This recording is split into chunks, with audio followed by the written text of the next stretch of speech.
রাসেল আরও একবার আপনাদের সবাইকে স্বাগত জানাই। যারা ভূত.com-এ আসতে চান তারা কিন্তু বাসায় বসেও আমাদের শোতে অংশ নিতে পারেন।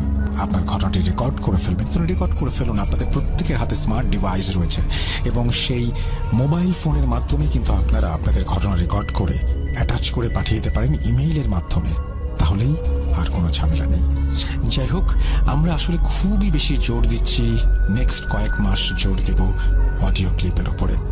চলুন কথা না বাড়িয়ে আরও একটি অডিও ক্লিপ শুনে আসি।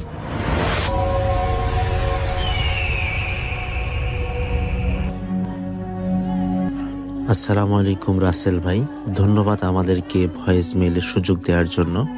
তবে আজকে আমি যে ঘটনাটা শেয়ার করব সেটা ছিল একটা নির্জন রাস্তার ঘটনা, এবং এই ঘটনাটা ঘটে গিয়েছে আমার দুলা ভাইয়ের সঙ্গে, এবং তিনি আমাকে এই ঘটনাটা একদিন বলেছিলেন। তো আমি দুলা ভাইয়ের মতো করেই বলার চেষ্টা করছি। আমি রাকিব আল হাসান, এবং আপনি বলেছেন যে আমার ঘটনা আপনার ভূত.com থেকে অনেক অডিয়েন্স পছন্দ করেছে, তাই আরও শুনতে চেয়েছে। তো আমাকে রীতিমতো অনেকে এখন আমার ফেসবুকে আপনার ওই ভূত.com আমার ফেসবুক দেওয়ার কারণে অনেকেই সেখানেও পাঠাচ্ছে ভাইয়া। তো আসলে আপনারা পাঠাতে পারেন আমাকে আল রাকিব হাসানে, এবং আল রাকিব হাসান আমার ফেসবুক আইডি, সেখানে পাঠান এবং আমি সেই ঘটনাগুলো পড়ে শোনাবো। যেহেতু রাসেল ভাই আমাকে সুযোগ দিচ্ছে, আমি কথা বাড়াবো না, সরাসরি ঘটনায় চলে যাই। আমার বাসা হচ্ছে লালমনিরহাট জেলা আদিতমারি থানায়। এটা আসলে 2015 সালের একটা ঘটনা। আমার দুলাভাই একদিন ঢাকা থেকে আসতেছিল। তো এই ঢাকা থেকে আসবে বলতে আমার একটা মানে দুলাভাইয়ের একটা কাজিন ছিল, উনি মারা গেছে। তো মারা যাওয়ার পর উনি আসলে মানে মর্গে থেকে আর কি লাশটা বের করবে যে কোনটা লাশ হয়। তো ওইখানে হয়েছে কি, দুলাভাইয়ের সঙ্গে মানে এমন ভাবে মানে ওটা অ্যাক্সিডেন্টের একটা লাশ ছিল, তো তার কাজিন মানে হচ্ছে মুখ একদম পুরো নষ্ট হয়ে গেছে, আর অ্যাক্সিডেন্টের কারণে আর কি মুখও তো এমন একটা চেনা যাচ্ছিল না। বাট তার মানে তার মানে পিছনে, প্যান্টের পিছনে আর কি এনআইডি কার্ড পাওয়ার কারণে শনাক্ত করতে পারছে যে আসলে এটা আসলে বাড়ি কোথায়, কি এই অবস্থা। তারপর যখন ডাকলো, তো আমার দুলাভাই সেখানে যায় তার চাচাতো ভাইকে রিসিভ করার জন্য। তো তিনি তো এখন লাশ রিসিভ করতে যাবে, বাট মর্গে 3টা লাশ ওখানে নেওয়া হয়েছিল। তো নেওয়া হওয়ার পর তো 3টাই একসঙ্গে আর কি পোস্টমর্টম করবে। তো এখন সমস্যা হচ্ছে যে কি, সবাইকে তো পোস্টমর্টম করার সময় তো সব কাগজপত্র ডকুমেন্ট একটু বাইরেই রাখে, সঙ্গে তো থাকে না। বাট এইরকম একটি ঘটনা ঘটছে যে 3জনকে মানে এইরকম পোস্টমর্টম করতে করতে মানে 3জনের আইডেন্টিফিকেশন এরা গুলায় ফেলছে। এগুলাই ফেলার পর কোনটা কোন লাশটা বুঝতে পারতেছিল না। যাক, পরে লাস্ট মানে ওদের যেহেতু মুখ টুক সবকিছু নষ্ট হয়ে গেছে, বিবস্ত্র হয়ে গেছে, তো মানে 3টা লাশেরই সেম অবস্থা, কেননা ওরা যে অ্যাক্সিডেন্ট করেছিল একই মানে গাড়িতে। তো এইরকম অবস্থায় তো 3টা লাশ তো বোঝা যাচ্ছে না যে আসলে লাশ কোনটা কার। এইরকম পরিস্থিতিতে তারা কোনোভাবে আসলে লাশ সমাধান করে দেয়, এবং সেই লাশ নিয়ে আমার দুলাভাই যখন অ্যাম্বুলেন্সে করে লাশবাহী গাড়িতে করে নিয়ে আসতেছিলেন ঢাকার একটা স্বনামধন্য মেডিকেল থেকে। তো এই মেডিকেল আমি নাম বললাম না, সেখান থেকে নিয়ে আসতেছেন, এবং আসার সময় তারা সিরাজগঞ্জ পার হয়ে একটা নির্জন জায়গা আছে। তো ওই নির্জন জায়গার মধ্যে দেখতেছে যে মানে ওই জায়গার মধ্যে ভাই আসলে আশেপাশে কেউই নেই। দেখা গেল যে পুরো একটা ফাঁকা জায়গা, তো ওখানে কোনো মানুষ নাই।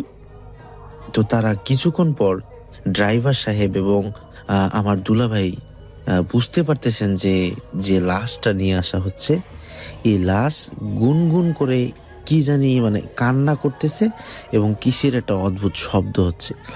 তো লাশের এরকম অদ্ভুত শব্দ, গুনগুন আওয়াজ, তো এইটা শোনার পর তারা প্রথমে ভাবলো এটা কিসের শব্দ হতে পারে, কে মোবাইল চালাচ্ছে, বা মোবাইলে কি এরকম কান্নার আওয়াজই বা এরকম অদ্ভুত টাইপের একটা কান্নার আওয়াজ কেন।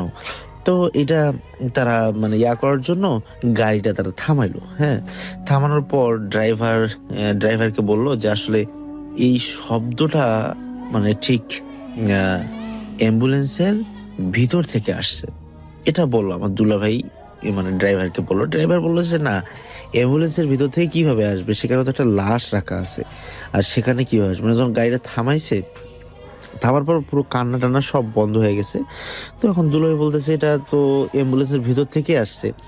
তো গাড়ি থামার পর ভাইয়া টোটালি মানে লাশের মানে যে কান্নার শব্দটা এটা বন্ধ হয়ে যায়। তো এখন দুলাভাই তো মানে রীতিমতো, এবং ড্রাইভার শুনতে পাচ্ছিল যে আসলে কান্না করতেছে, বাট গাড়ি চালাইলে কান্না থাকে এবং গাড়ি অফ করলে কান্না অফ হয়ে যায়। এটা খুব তাদের কাছে আসলে এটা ভয়াবহ অবস্থা। তারপর তার উপরে আবার তারা শুধুমাত্র লাশবাহী ফ্রিজিং গাড়িতে নিয়ে আসতেছে, মানে দুইজন মানুষ। এটা তো একটু ভয় পাওয়ারই কথা ছিল, তাই না? পরে তারা প্রথমবার চিন্তা করলো যে যাক, এটা মনে হয় আমাদের মনের ভুল, তা ঠিক আছে আমরা তাহলে আবার যাইতে থাকি। তারপর ওরা কিছু দূর যখন এই গাড়ি স্টার্ট করার পর 5 মিনিট পর হঠাৎ ভাইয়া তারা দেখতে পারে তাদের গাড়ির সামনে একটা মানে এমন একটা মানে সাদা জিনিস দাঁড়িয়ে গেছে যে তার মানে মাথা থেকে রক্ত পড়ছে। মানে এমন হয়েছে যে কাফনের কাপড় তার উপর পেঁচানো হয়েছে, বাট কাফনের কাপড় পুরোটাই রক্তাক্ত। এটা কি করতেছে, মানে রাস্তার মধ্যে সোজা দাঁড়িয়ে আছে। তো এটা দেখার পর তো ড্রাইভার একটু ভয় পেয়ে গেল যে তাদের সাথে আসলে কি ঘটনা ঘটছে এবং তারা কি ভুল করছে যার জন্য আসলে এরকমটা হচ্ছে। তো তারপর তারা কি করলো, ওখানে যখনই দেখলো যে এরকম রাস্তার মধ্যে একটা কাফন পরা লাশ দাঁড়িয়ে আছে, তো ওরা অ্যাজ ইউজুয়াল একটু সামনে গিয়ে আমার দুলাভাই এবং ড্রাইভার দুজনেই মানে গাড়ি থেকে নামছে না, দেখছে যে ওইটা শুধু দাঁড়াই আছে আর মাটি থেকে একটু উপরে দাঁড়ায় আছে। তো ওও আগাচ্ছে না এবং এরাও গাড়ি নিয়ে যাইতে পারতেছে না। ঠিক এরকম করতে করতে প্রায় 1 ঘন্টা ভাইয়া তাদেরকে ওখানে ওই অবস্থায় রাখছে। মানে তারা গাড়ির গ্লাস খুলে যে নামবে এরকম সাহসও নেই, আর হয়তো বা নামলে ওর সঙ্গে হয়তো বা খারাপ কিছু হইতো। তো দুলাভাই বলতেছে যে আসলে এরকম ঘটনা অনেক সময় জিনরা ঘটায়, যেহেতু তারা বিভিন্ন আকৃতি ধারণ করতে পারে, হয়তো বা এরকমই একটা কোনো ঘটনা ঘটাচ্ছে আমাদের সাথে। তো এরকম যখন বললো তখন তো স্বাভাবিক অবস্থায় তারা তো একটু মানে ভয় পাওয়ারই কথা। যদি জিনও এরকম করে থাকে তাও তো ভয় পাওয়ার কথা। তারপর আমার দুলাভাই বললো যে আমি নামবো। নামার পর দেখি আসলে তারা কি বলে, এবং আমার সাহস আছে, কেননা আমি আসলে কোরআনের আয়াত জানি, আয়াতুল কুরসি জানি। আমি এগুলা বললে আমার কাছে আসবে না। তারপর আমার দুলাভাই সাহস করে সেই গাড়ি থেকে নামলো। নামার পর তিনি জোরে জোরে ভাইয়া একদম আয়াতুল কুরসি পড়া শুরু করলেন এবং আউযু বিল্লাহি মিনাশ শাইতানির রাজিম এইভাবে বলতেছে। ভাইয়া বিশ্বাস করবেন, আয়াতুল কুরসি পড়লো কোনো রকম মানে ওখানে পরিবর্তন পেলাম না। উনি দাঁড়াই আছে এরকম একটা অবস্থা। কিন্তু যখন আউযু বিল্লাহি মিনাশ শাইতানির রাজিম বলল, আর ঠিক তখনই ওটা ঠাস করে ওখানে যেন মনে হলো যে ওইখানেই নাই হয়ে গেল। তো এটা দেখার পর ওখানে তো আমার দুলাভাই প্রচন্ড ভয় পেয়ে যায় যে এটা কি ঘটনা ঘটছে। একই তো গাড়ির ভিতরে কান্নার আওয়াজ, তার উপরে এরকম একটি ঘটনা। দুলাভাই খুব দৌড়ে এসে গাড়ির ভিতরে ঢুকে যায়। তো ঢুকে যাওয়ার পর রাসেল ভাই আসলে তারা এখন চিন্তা করলো যে খুব তাড়াতাড়ি যাইতে হবে, এবং তারা তাদের মুখে এই আউযু বিল্লাহি মিনাশ শাইতানির রাজিম পড়তে আছে। এবং ভাইয়া কিছু দূর আসার পর তারা দেখলো যে হুবহু যে লাশের মানে গাড়ির ফ্রিজিং যে গাড়িটা ছিল, লাশবাহী গাড়ি, তার ভিতরে এখন কান্নার আওয়াজটা আরো বৃদ্ধি হয়ে গেছে, মানে অনেক বেশি কান্না করতেছে। তো এইটা যখন অনেক বেশি কান্না করতেছে তখন এই ব্যাপারটা তো খুবই ভয়ানক একটা ব্যাপার যে কে কান্না করতেছে। তো তারপর আমার দুলাভাই আসলে তারা চিন্তা করলো যে ঠিক আছে, যেহেতু এত কান্নাই হচ্ছে, তাহলে আমরা আসলে এই গাড়ির ফ্রিজিং যে গাড়িটা আছে সেটা তারা খুলে দেখবে আসলে কান্নার আওয়াজটা আসলে কোথা থেকে আসছে। তো আমার দুলাভাই পিছনে নামলেন এবং ড্রাইভার সাহেব বলল যে আসলে আমরা যেহেতু এটা দেখবো, তা আমরা একটু বাজারের সম্মুখীন যাই, বাজারে গিয়ে হয়তো লোকজন থাকবে, সেখানে একটু দেখি। তো ভাইয়া উনি একটা বাজারে আসলেন, যে বাজারের নামটা আমি বলতেছি না এখন। সে বাজারে আসার পর তিনি দেখতে পেলেন যে আসলে বাজারে যে নাইট গার্ড থাকে তিনি ছাড়া আসলে সেখানে কেউই উপস্থিত নেই, এবং নাইট গার্ড, তিনি ঘুমন্ত অবস্থায় ছিলেন। যেখানে ঘুমায় সেখানে গিয়ে তাকে ডাকলে তিনি কোনোভাবে সাড়া দিলেন না। তো তারা যাই হোক এবার সাহস করে খুলবে।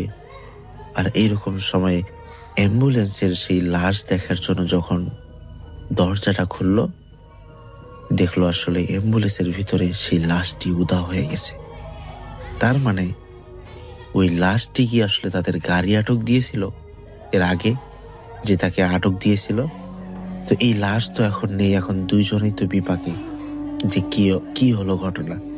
তারপর আমার দুলাভাই খুবই হতভম্ব হয়ে এবং তিনি অনেক ঘেমে গিয়েছে। আর এই পর্যায়ে তিনি আবার মেডিকেলে ফোন দিয়ে মর্গের ফোন দেয় এবং দেওয়ার পর তিনি জিজ্ঞাসা করেন যে আমাদের গাড়ির লাশটা তো আসলে আনার সময় লাশটা নাই। আর তখন মেডিকেল থেকে বলে যে আপনারা তো লাশই নেন নাই, আপনি লাশ নিলেন কখন? লাশ তো এখনো মেডিকেলে মর্গে আছে। তো এইরকমটা শোনার পর তারা তো পুরো অবাক হয়ে গেল যে লাশ তো আমরা নিয়েছি, নিজের হাতেই নিয়েছে, এখন বলছে যে লাশ নিয়ে আসা হয় নাই। তাহলে তারা যে লাশটিকে গাড়িতে তুলেছিল সেটা আসলে কি ছিল? তারপর তারা ফেরত যায় এবং যাওয়ার পর আবার যে লাশটি ছিল তার কাজিনের, সে লাশটি নিয়ে বাসায় ফেরত আসে। তবে রাসেল ভাই বিশ্বাস করেন যে প্রথম যে লাশটি উঠাইছিল নিজের চোখে উঠাইছে। দুলাভাই বলছে উনি মানে কসম করে বলতে পারবে যে তিনি একটা লাশ উঠাইছেন এবং তাকে দেখানো হয়েছে, কিন্তু সে লাশটা কিভাবে এত দূর আসার পরেও সেখানেই রয়ে গেল। এই ঘটনার আসলে শেষ এখন পর্যন্ত জানা যায়নি। রাসেল ভাই কেমন লাগলো অবশ্য জানাবেন, এবং যদি আমার ঘটনা আরো ভালো লাগে রাসেল ভাই আমি পাঠাবো। তো অবশ্যই অডিয়েন্সকে বলবেন যে আমার নামে যেন কমপক্ষে কমেন্টে জানায় যে রাকিব ভাইয়ের ঘটনা চাই। তো তাহলে ইনশাল্লাহ আমি পাঠাবো। আজকে এ পর্যন্তই, ভালো থাকবেন, আল্লাহ হাফেজ।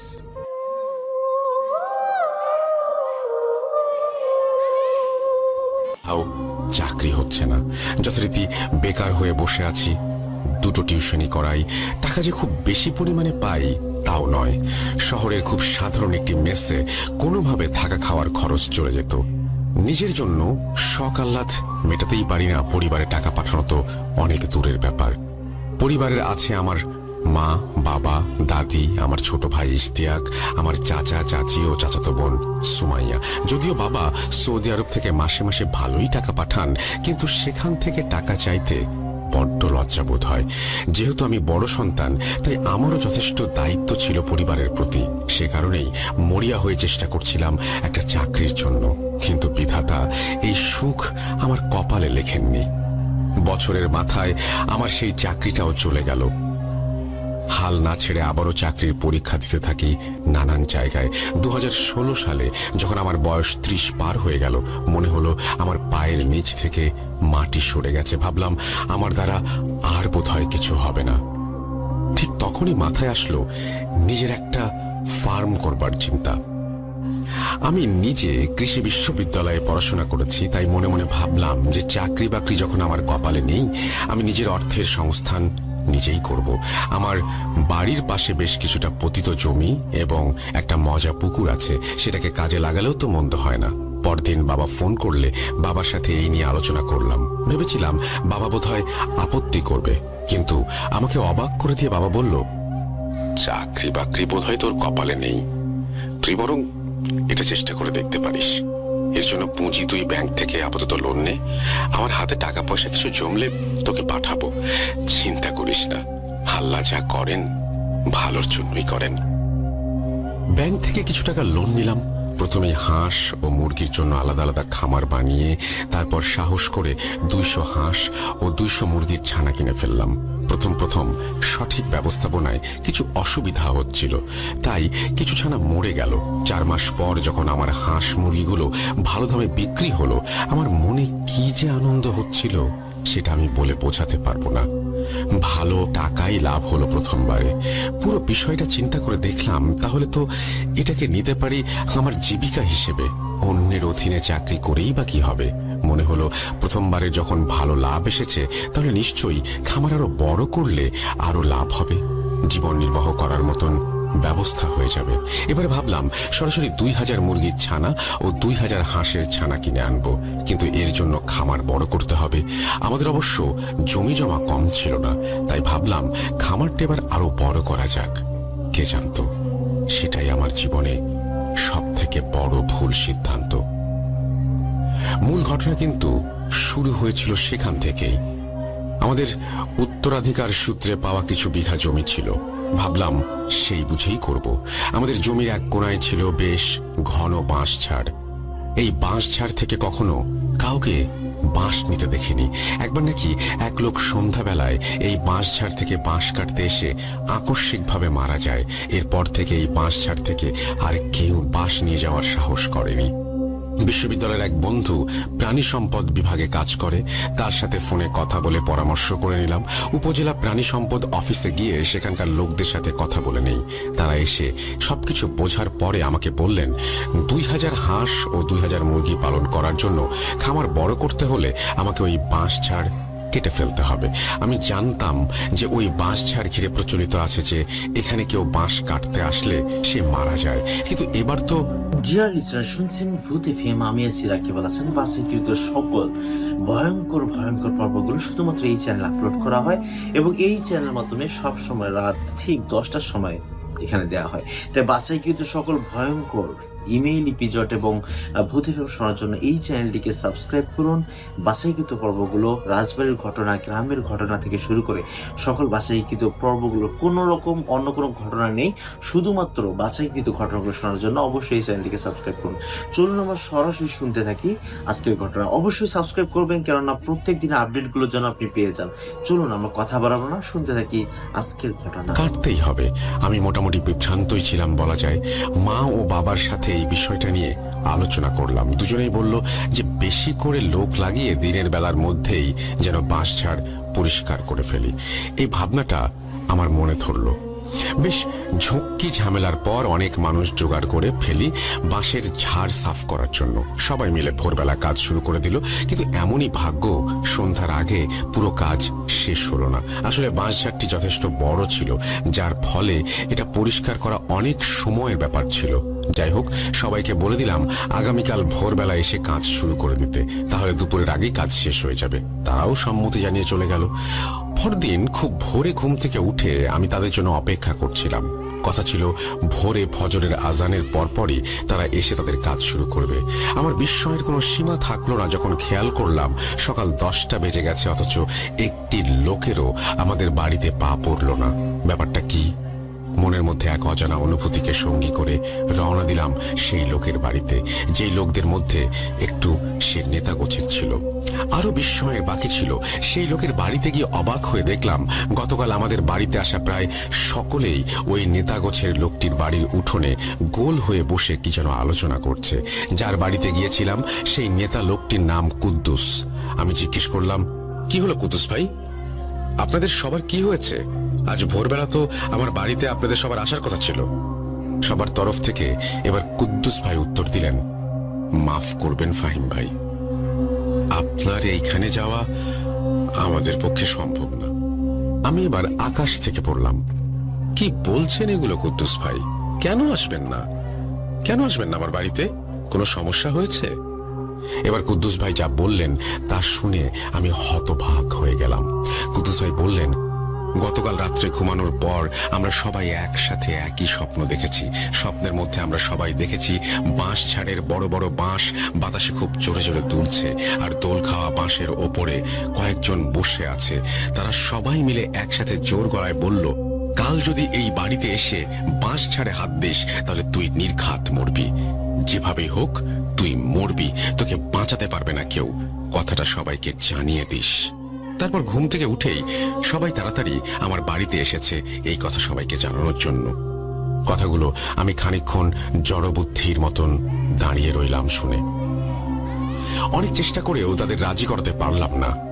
এমনিতেই তারা অনেক কুসংস্কারাচ্ছন্ন, তার উপর সবাই মিলে এই স্বপ্ন দেখেছে, তাই কেউ রাজি হয় না। শেষমেশ কুদ্দুস ভাই দায়িত্ব নিলেন অন্য জায়গা থেকে কিছু মানুষ এনে দেয়ার। পরদিন সেই নতুন লোকেরা এলো।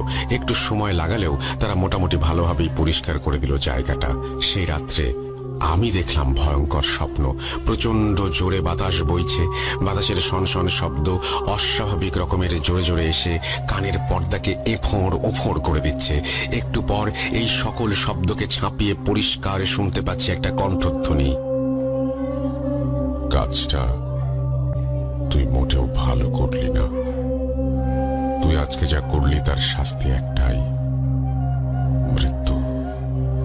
বলেই সেই কণ্ঠটা হা হা করে পিলে চমকে দেওয়ার মতো হাসি শুরু করলো। হাসির দমকেই বলতে লাগলো, তবে এত সহজে তুই মরবি না। চোখের সামনে আগে নিজের সব কিছু ধ্বংস হতে দেখবি, নিজের পরিবারকে মরতে দেখবি, তারপর তোর মৃত্যু দেখে আমরা উল্লাস করব।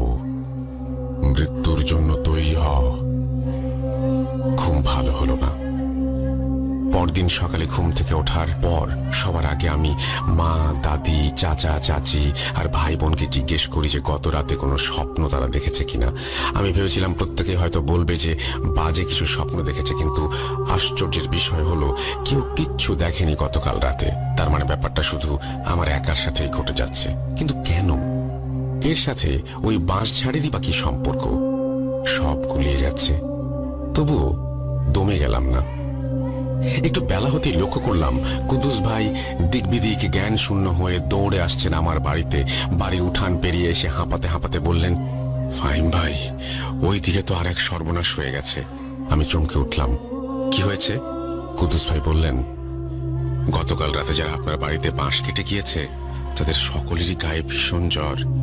আমি তো খবর পেয়ে দৌড় দিয়ে আপনার বাড়িতে এলাম। আপনি আমার সাথে চলেন।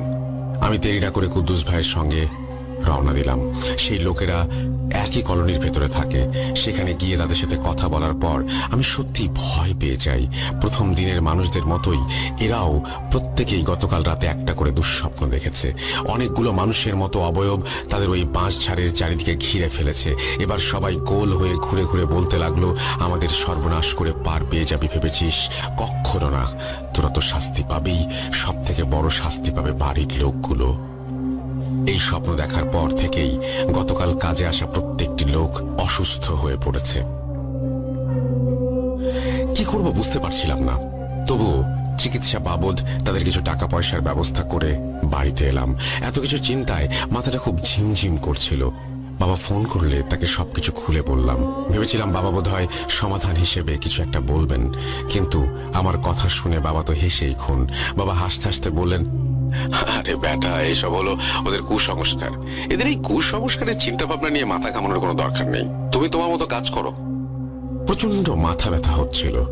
সেদিন সন্ধেবেলা নামাজ পড়ে আমার ঘরে গিয়ে লাইট নিভিয়ে বিছানায় শুয়ে চোখ বন্ধ করছি মাত্র, প্রায় সাথে সাথে আমার কানের খুব কাছ থেকে কেউ ফিসফিস করে বলতে লাগলো, এখনো তো কিছু শুরু হয়নি, তাতে এই অবস্থা।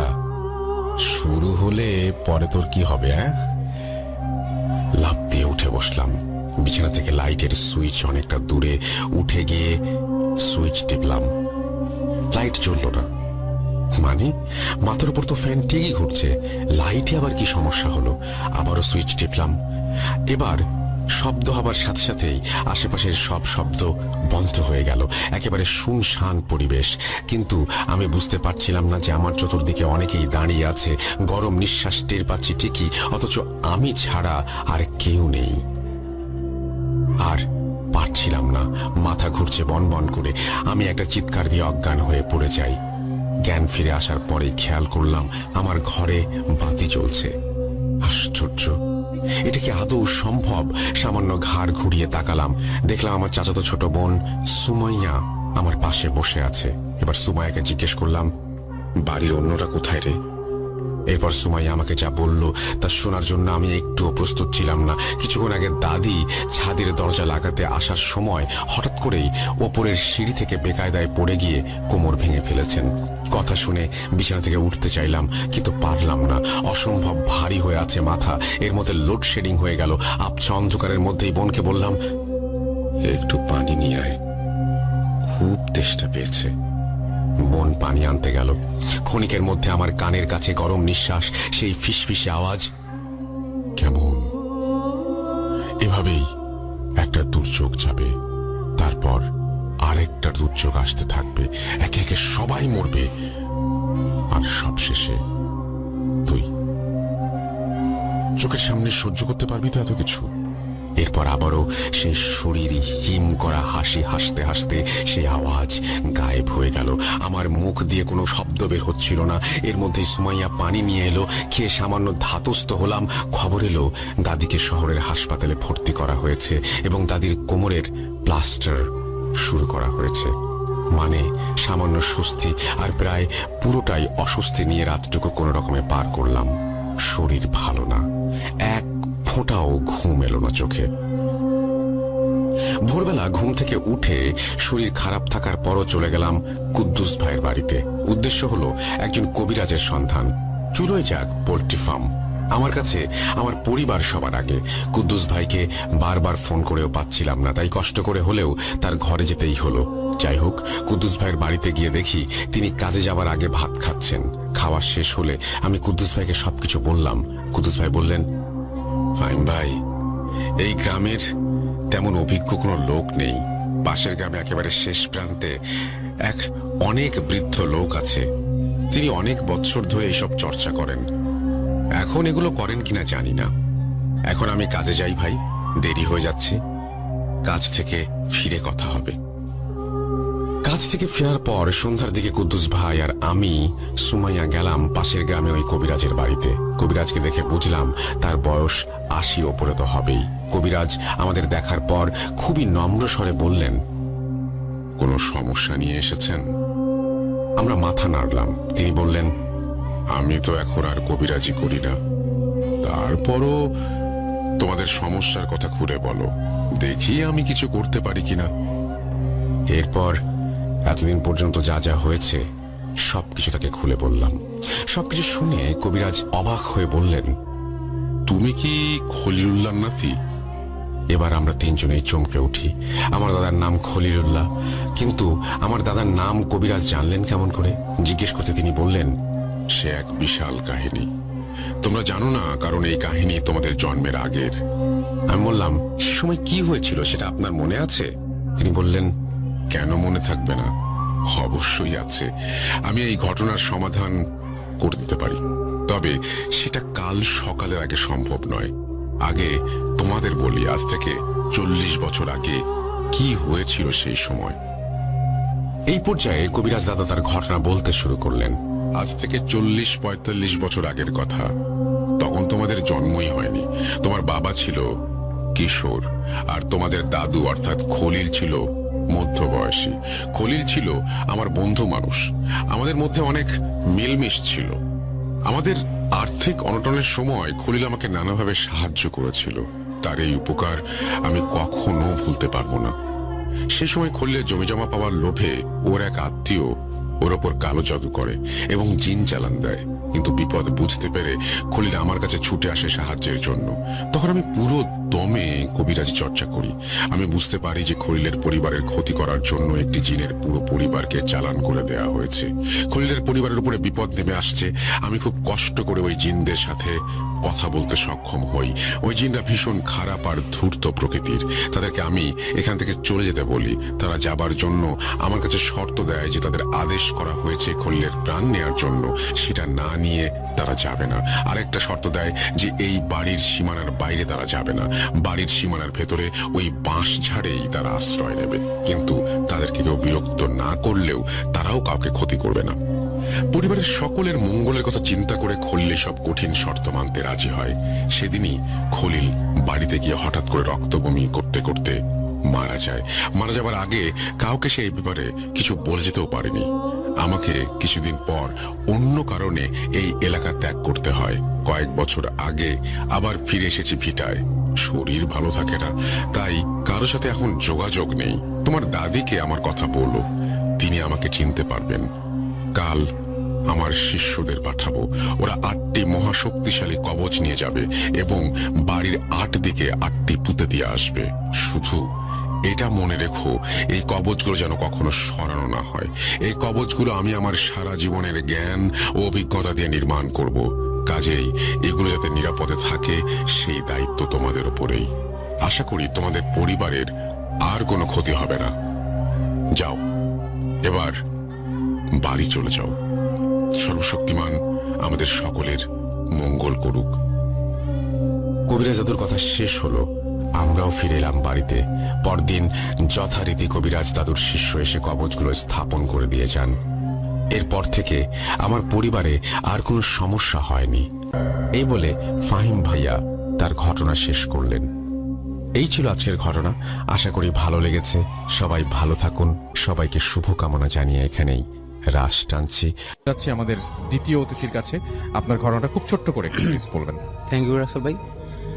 তো আমার দ্বিতীয় ঘটনাটা হচ্ছে ভাইয়া, আমরা যখন 4th সেমিস্টারে পড়তাম টেক্সটাইলে, তো আমার একটা ফ্রেন্ড আমার ডিপার্টমেন্টই, তো ওর একটা বোন, ওর বোনের বিয়েতে আমার ইনভাইট করছে। তো আমাদের তখন এক্সাম শেষ, সেমিস্টার ফাইনাল শেষ। তো ওর বোনের বিয়েতে আমরা গেছি। তো যখন বন্ধ ছিল, তো আমরা 4-5টা ক্লোজ ফ্রেন্ড যারা ছিলাম তারাই গেছি। তো যাওয়ার পরে সাধারণত বিয়ের পরের দিন আন্টির প্রচন্ড মন খারাপ ছিল। তো আন্টি আসতে দিতে চাইতেছিল না আমাদেরকে। তো আন্টির রিকোয়েস্টে ওই দিন থাকি আমরা ওদের বাসায়। তো ওদের বাসায় থাকার পরে ওই যে ফ্রেন্ডটার বাসায় গেছি, ওর নাম ছিল অ্যালেন। তো ওইটা বরিশালেরই কোনো একটা জায়গায় সম্ভবত, কারণ আমি নামটা বলতে চাচ্ছি না জায়গাটার। তো ওইখানে আমরা থাকি। তো চিন্তা করলাম অনেকদিন পরে অনেকগুলো ফ্রেন্ড একসাথে, তো আমরা কিছু একটা মজা টজা করি। তো আমরা চিন্তা করলাম কি আজকে একটা বারবিকিউ পার্টি দিব। তো সাধারণত আয়োজন করা হয়েছে বারবিকিউ পার্টির। তো সন্ধ্যার পরে এটা করার পরে তো এইটা পার্টিটা করতে করতে আমাদের প্রায় 12টা বেজে গেছে। তো 12টা বাজার পরে আমরা ফ্রেন্ডসরা মিলে গল্প করতেছিলাম। তো গল্প করতে করতে এক টাইমে গল্পের ফাঁকে একটা টপিক চলে আসে, ভূতের টপিক। তো ভূতের টপিকের মধ্যে আমাদের একটা ফ্রেন্ড, ওর নাম রাশেদ। তো ও বেশি কিউরিসিটি ছিল ওর বেশি, আর সুজন নামে একটা ফ্রেন্ড ছিল, ওরও মোটামুটি কিউরিসিটি ছিল। তো ওরা ওই অ্যালেনের জিজ্ঞাসা করতেছে তোদের এইখানে কি কোনো ভৌতিক প্লেস আছে। তো অ্যালেন বলতেছে যে হ্যাঁ আছে, একটা শ্মশান আছে, তো ওইখানে নাকি ভূত প্রেত অনেক কিছু দেখা যায় শুনছি আগে। তো ওরা বলতেছে যে চল আমরা এখনই যাবো, ওইখানে দেখতে যাব। তো আমার আরেকটা ফ্রেন্ড ফয়সাল, ও বলতেছে থাক, যাওয়ার দরকার নেই। আমিও বেশি ইচ্ছুক ছিলাম না যাওয়ার জন্য। তো এবং ওইখানে যে ঘটনাটা ঘটে সেটা তো আপনার নিজের চোখে ঘটেছে, রাইট? হ্যাঁ হ্যাঁ, ওইখানে আমি ঘটেছিল, নিজে ছিলাম। ওইখানে সেটা বলেন আমাকে। তো যখন আমরা নদীর পাড়ে যাই, মানে শ্মশানটা ছিল নদীর পাড়ে। জি। তো আমরা গল্প করতেছিলাম কিছু ফ্রেন্ড 4-5 জন মিলে বাইরে, আর ওরা আমাদেরকে না জানায় ওই যে রাশেদ আর সুজন আর অ্যালেনকে সাথে নিয়ে ওরা মন্দিরের এই শ্মশানের ভিতরে ঢুকে গেছে। তো শ্মশানটা ছিল 2টা গেট আছে ভাই, একটা পিছনে গেট, একটা সামনে গেট। পিছনে গেটটা ছিল একটু ঝোপঝাড় ভাঙা ছিল, সামনে গেটটা খোলা ছিল। তো ওরা ভিতরে যায় নাকি দেখতেছে, পরে ওদের মুখ থেকে আমি যেটা শুনছি, দেখতেছে তখন রাত প্রায় 1টা থেকে 1:30 হবে আনুমানিক, তখন নাকি একটা লাশ পোড়ানোর জন্য আছে। আচ্ছা। তো 2 জন লোক একটা লাশ পোড়ানোর জন্য লাশটা রেডি করতেছে আসলে কাঠটাট দিয়ে। তো ওরা অবাক যে এত রাত্রে লাশ পোড়ানোর তো কোনো কথা না, আর 2 জন লোক কেন আসবে লাশ পোড়াইতে। তো ওরা দেখতেছে। তো হঠাৎ করে যখন ওরা এটা খেয়াল করলো যে লাশের গায়ে যখন আগুন ধরায় দেওয়া হয়, যে কাঠে আগুন ধরায় দেওয়ার পরে দেখতেছে ওরা হঠাৎ করে ওই লোক 2 জন নাই। তো ওরা তো বেশ অবাক, ওরা ভাবলো হয়তো আশেপাশে থাকতে পারে অন্য কোথাও। তোরা আসলে দেখতে চাচ্ছে যে আসলে কিভাবে লাশটা পড়ে। তো ওইটা দেখার পরে ওরা দেখতেছে কি রাসেল ভাই, ওরা সবচেয়ে বেশি অবাক হয় যখন লাশের গায়ে আগুন ধরায় দেওয়া হয়, ওরা নাকি ওই লাশটা নাকি আস্তে আস্তে উঠে এরকম বসে পড়ছে। তো বসে পড়ার পরে ওরা তো মানে ওদের বেশ ভয় পাইতেছে। তো ওই লাশটা নাকি জিহ্বাটা বের করে হা করে আছে। তো অ্যালেন যে ও তো স্থানীয় ছিল, ও বুঝে ফেলছে, ও নাকি ওই পরে ওর মুখ থেকে শুনছিলাম ও নাকি চিনছে জিনিসটা। তো ওইটা ছিল এরকম যে ওই যে লাশটা ছিল উনি নাকি ওদের এলাকায় 2 মাস আগে ওনার বউয়ের সাথে ঝগড়া হওয়ার পরে উনি নাকি গলায় ফাঁস দিয়ে মারা গেছিল। তো ও সবচাইতে বেশি ও বুঝার পরে ওই যে সুজন আর রাশেদ বলতে দোস্ত এইখানে আর 1 মিনিট না, চল এখান থেকে। তো আল্লাহর নাম নিতে ছিল ওরা। তো মানে এমন অবস্থা হইতেছিল ওরা সামনে গেট দিয়ে না বের হয়ে ওরা নাকি পিছনে গেটে দৌড় দিছিল। তো এক একজন দৌড় দিছে, এমন অবস্থায় আমরা আবার বাইরে মানে দেখলাম যে 10-15 মিনিট ধরে ওদেরকে খুঁজে পাচ্ছি না। তো ওদেরকে আমরা খোঁজ করতে শুরু করলাম। তো আমি ওদেরকে ফোন দিতেছি, ওরা ফোন পিক করতেছে না। তো আমরা বেশ চিন্তিত হয়ে গেলাম। পরে আমরা মন্দিরের ভিতরে যাই আস্তে আস্তে ওদেরকে খুঁজতে যাই, দেখি যে মানে আমাদের ফোনে টর্চ ছিল। তো টর্চ জ্বালায় রাত্রেবেলা অন্ধকারের মধ্যে ওদেরকে খুঁজতে যায়, দেখি যে একজন মন্দিরের কোনায় বসে, ওই যে অ্যালেন ও কাঁপতেছে মন্দিরের কোনায় বসে। আর যে সুজন ছিল ও আরেকটু সামনে ওই গেটের পিছনে ঝোপের মধ্যে ও সেন্সলেস অবস্থায় পড়া। তো ওই অ্যালেনকে ধাক্কা দিয়ে বলতেছি কি হয়েছে। তো ও কোনো কথা বলতে পারতেছে না, চুপচাপ। পরে আমরা বুঝতে পারি যে হয়তো বড় খারাপ কিছু দেখছে। পরে ওদেরকে ওইখান থেকে নিয়ে আসি মন্দির থেকে। তো আমরা বাসায় নিয়ে আসি ওর, আর যে সুজন ওরও পানি টানি দিয়ে সেন্স ফিরানোর পরে ওর বাসায় নিয়ে আসি। তো আয়শা আর আন্টির কাছে কিছু বলি না, চুপচাপ শুয়ে থাকি। তো পরের দিন রাসেল ভাই ওই যে অ্যালেন আর সুজন ওদের প্রচন্ড জ্বর আসে গায়ে। তো গায়ে জ্বর আসার পরে তো আমরা আমাদের সময় হয়েছে, আমরা বাড়িতে চলে আসি। সুজনকে ওই জ্বর অবস্থায় নিয়ে আসি, আরেকটা ফ্রেন্ডকে পাঠিয়ে দিই ওর বাড়িতে পৌঁছানোর জন্য। তো ওই সুজনের প্রচন্ড জ্বর আসে, পরে ওর নাকি সুজনের এমন অবস্থা হয়েছিল যে ও খাবার দাবার প্রায় বন্ধ হয়ে গেছিল, খাইতে টাইতে পারতো না, আস্তে আস্তে শুকায় যেত এমন অবস্থা। তো পরে ওরে কোন একটা কবিরাজের কাছে যায়, ওর আম্মা নাকি। তো যাওয়ার পরে ওরে জিজ্ঞাসা করে, কবিরাজ নাকি পুরো ঘটনার ডিটেলসটা বলে ওর আম্মারে। আচ্ছা, তো এরকম একটা কাহিনী হতো বা ওর লাইফে ঘটছিল। তো এরপরে সুজন ও স্বীকার করে ওর আম্মার কাছে সবকিছু। তো ওরে কিছু মানে একটা গোসলের মতো দেয়, ট্রিটমেন্ট করে, যে 7 ঘাটের পানি না ওর গোসল দেয়। আর রাসেল ভাই সবচেয়ে কষ্টদায়ক যেটা, আমাদের যে ওই ফ্রেন্ড অ্যালেন যার বাসায় আমরা গেছিলাম ওর বোনের বিয়েতে, তো ওই ফ্রেন্ডটা 6 মাস পরে নাকি ও নিজে সুইসাইড করে। ও ছিল আমাদের মধ্যে সবচেয়ে মেধাবী একটা ফ্রেন্ড। আচ্ছা, আমার ডিপার্টমেন্টের রেজাল্টও খুব ভালো। তো এটা আমাদের কাছে ছিল খুব কষ্টদায়ক একটা ঘটনা ভাই। Thank you so much.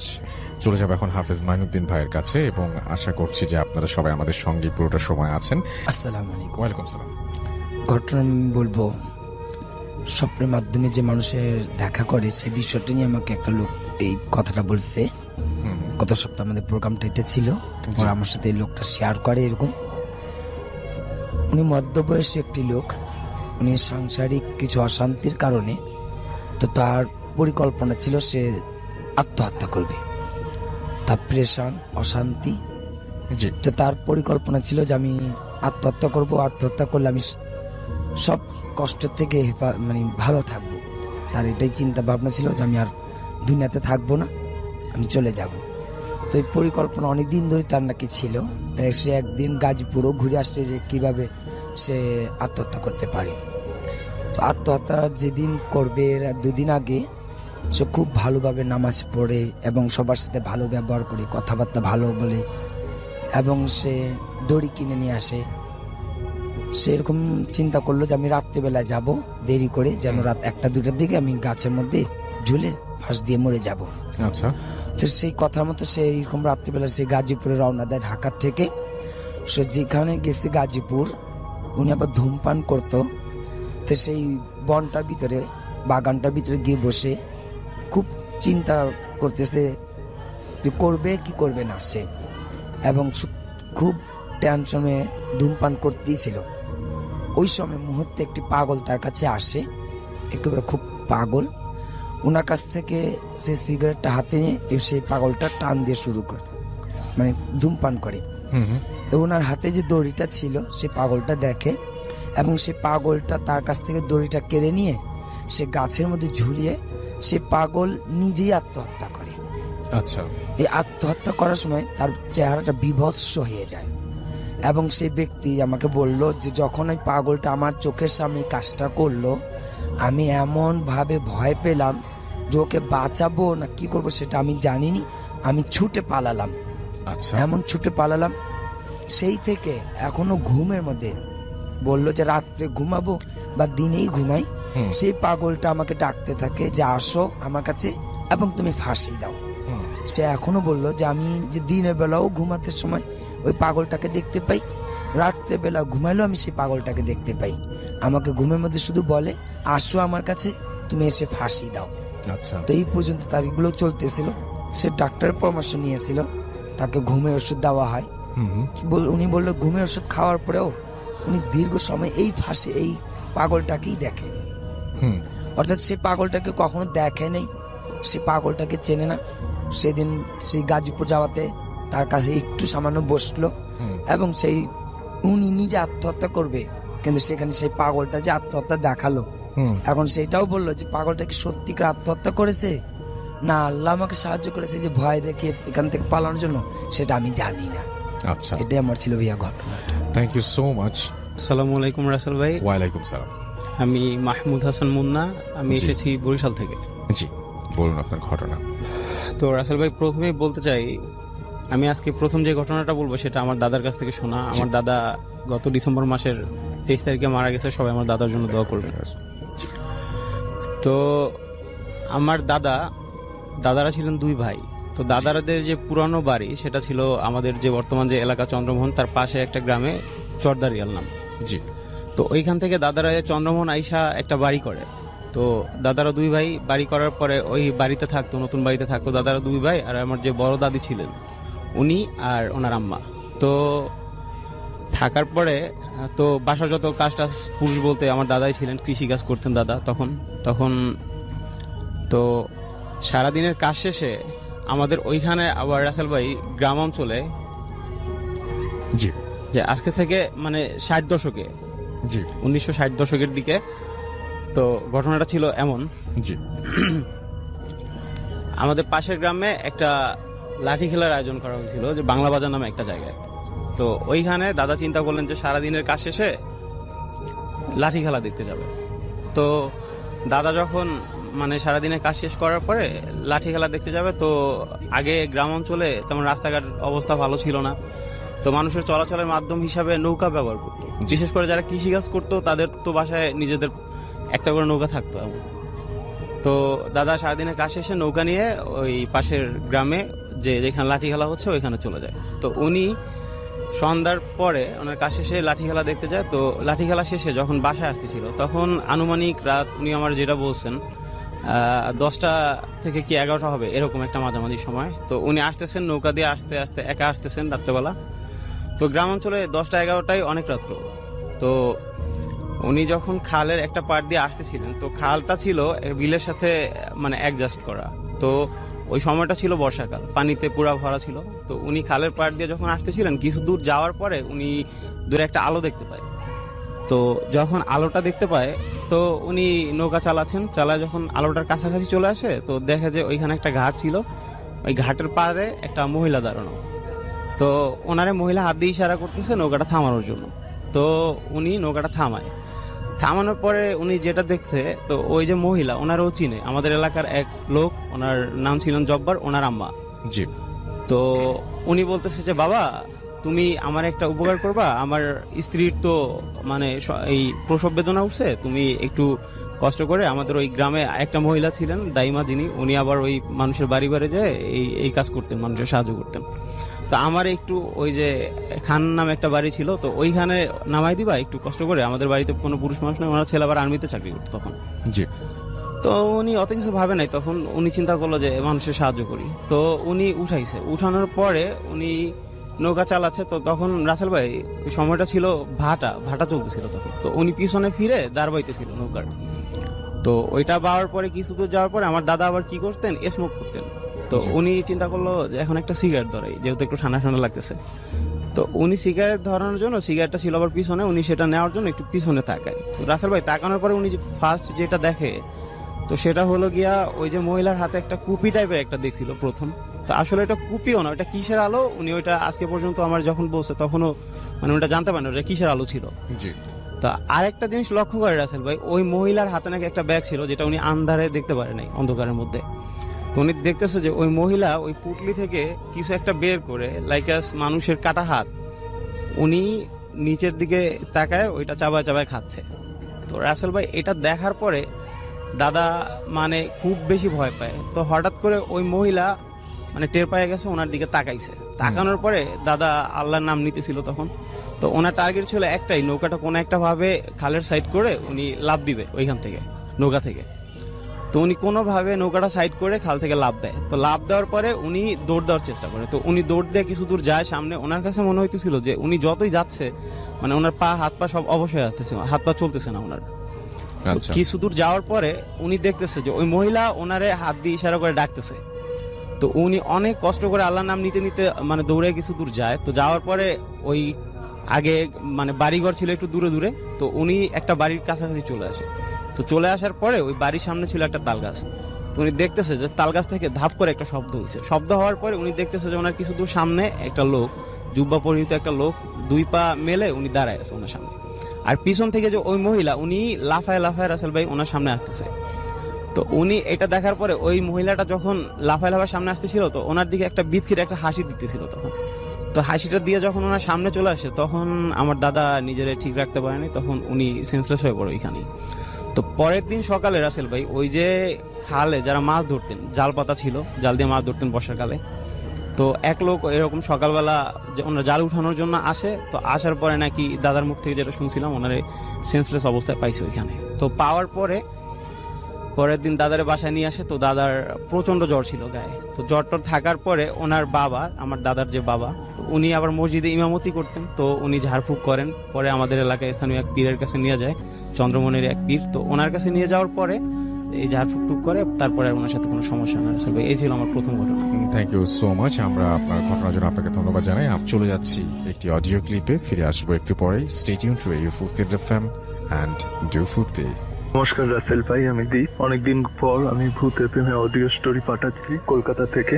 তো প্রথমেই আপনাদের সবাইকে জানাই এবং ভূত এফএম টোটাল টিমকে জানাই নববর্ষের প্রীতি শুভেচ্ছা ও আন্তরিক অভিনন্দন। আশা করি আপনি ভালো দলেই আছেন রাসেল ভাই। তো আজ আমি আমার একটা ফ্রেন্ডের ঘটনা বলবো, যে একজন ডাক্তার। এটা আমি তার থেকে অনেকদিন আগেই কালেক্ট করেছিলাম, বাট আমার কাজের জন্য আমি এটা শেয়ার করতে পারিনি। যদি আপনার ভালো লেগে থাকে এটা সবাইকে শোনাবেন। তো আমি সরাসরি তার ঘটনায় চলে যাচ্ছি। আমার ফ্রেন্ড একজন ডাক্তার, ক্লিনিক আছে তার, পাশাপাশি সে একটা সরকারি হাসপাতালে সে প্র্যাকটিসও করে। তো অপারেশনে কাটা ছেঁড়া থেকে শুরু করে মর্গে যাওয়া আসা এগুলো কমন ব্যাপার তার কাছে।